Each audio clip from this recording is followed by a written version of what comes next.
Farmer BJP MLA Abdul Gani Kohli हमारे साथ मौजूद हैं। आज अहम इलेक्शन कमेटी की पहली मीटिंग होने वाली है। उसके साथ साथ जुल्फ़िकार जो है अपनी पार्टी के, वो भी आपको ज्वाइन करने वाले हैं। बीजेपी को कितना फ़ायदा होने वाला है और मीटिंग कितनी क्रूशियल है आज की? देखिए, मैं बताऊं, जब जहां तक चौधरी जुल्फ़िकार अली साहब का तल्लक है, वो काफ़ी देर एमएलए भी रहे हैं, मंत्री महोदय भी रहे हैं, तो उनके आने से तो पार्टी तो मजबूत होगी। एक तो अपनी सीट जो है उसमें दिल भी नो प्रॉब्लम। अब रामले कम्युनिटी के मशहूर नेता हैं, तो इम्पैक्ट तो उनका रहेगा बरादरी में भी, अदरवाइज़ भी। जब कोई एमएलए बनता है वो सबका बनता है, मंत्री बनता है वो सबका होता है, तो इम्पैक्ट जो है वो तो ओवरऑल उसका है अपने एरिए में, और दायां बायां भी जो है उसका ज़रूर असर पड़ेगा।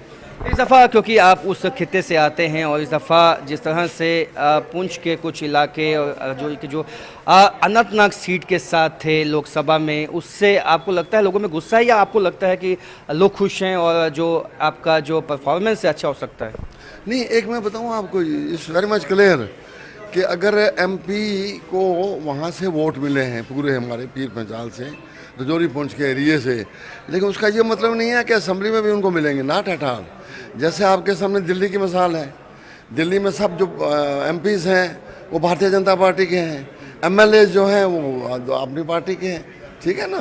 तो ऐसी बात नहीं है, लोग समझते हैं, और वो ये भी समझते हैं कि हमारा काम करने वाला कौन नेता है, क्या है। लोग इस बात पर ज़्यादा रखते हैं, नंबर वन। नंबर टू ये है, जहाँ तक हमारे नरेंद्र भाई मोदी जी की पॉलिसीज़ हैं for purpose of development activity upliftment के लिए, हर तबके के लिए, वो तो एक रोज़े रोशन की तरह आया हुआ है। अच्छा, ये भी बातें निकल के आई हैं कि जो ये मीटिंग होगी आपकी आज, जिसकी अगुवाई जी किशन रेड्डी करेंगे, नए चेहरों के पे भी चर्चा हो सकती है। आपको लगता है नए चेहरे भी आने चाहिए साहब? देखिए, वो तो पार्टी को देखना है यार, मैं तो छोटा कार्यकर्ता हूँ। ये हाईकमांड को सोचना है कि कौन आदमी कहाँ फिट हो सकता है, कैसे हो। तो हो सकता है change is the law of nature, ऐसी भी बात नहीं है।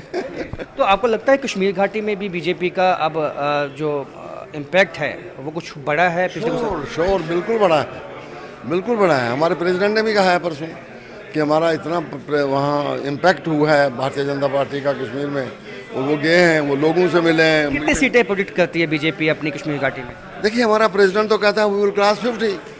तो जब प्रेसिडेंट कहता है, हम कौन है कि हम तो कहते हैं कि प्लस करने वाले हैं, माइनस करने वाले थोड़े हैं, जो प्रेसिडेंट की बात है। तो बीजेपी का अभी भी दावा है कि जो अध्यक्ष है उनका कहना है कि 50+ सीटें जो हैं वो लानी है, और उसी पे बीजेपी के वापिस जो बाकी नेता हैं वो भी कायम हैं। कैमरामैन आशु के साथ Rajendra, news 18 Jammu. Farmer deputy CM Kavinder Gupta हमारे साथ मौजूद हैं। बहुत ही अहम आज मीटिंग हो रही है, इलेक्शन कमेटी की पहली मीटिंग है। जी किशन रेड्डी इसको चेयर करेंगे।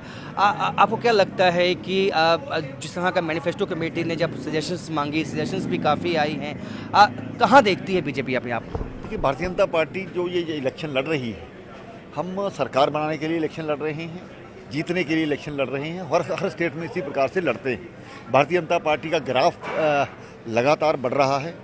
तो जो हमने लगातार लोगों के बीच में रह कर के काम किए हैं, केंद्रीय जो स्कीम्स हैं उसको यहाँ पर लागू किया है, आम व्यक्ति का जीवन सुधारा है। जम्मू कश्मीर में अलगाववाद, आतंकवाद, भ्रष्टाचार की कमर तोड़ी है, पत्थरबाजी की कमर तोड़ी है, और इंफ्रास्ट्रक्चर डेवलपमेंट जो हुआ है, चाहे वो एजुकेशन का क्षेत्र हो, मेडिकल का क्षेत्र हो, इन सभी विषयों को लेकर के हम इलेक्शन में उतरेंगे और लोग हमारा समर्थन करेंगे, हमें ऐसा पूर्ण विश्वास है। तो क्या बीजेपी जम्मू कश्मीर में जो टोटल 90 सीटें हैं, 90 कैंडिडेट ही मैदान में लाएगी, या कुछ कहीं अलायंस भी हो सकता है? देखिए, इसके बारे में अभी कुछ नहीं कहा जा सकता। जो बैठक में तय होगा उसके बाद ही इस प्रकार की निर्णय लिया जाएगा। तो कब तक लिस्ट आ सकती है? पहले जो कैंडिडेट की पहली लिस्ट, स्वाभाविक बात है कि इलेक्शन लड़ना है तो इसी हफ्ते में लिस्ट भी आएगी।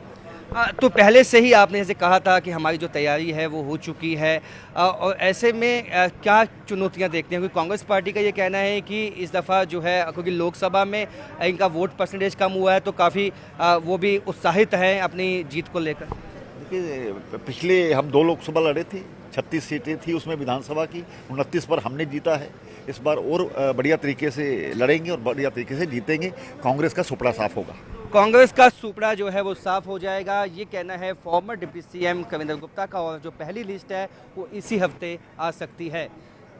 कैमरामैन आशु के साथ राजेंद्र, न्यूज़ 18।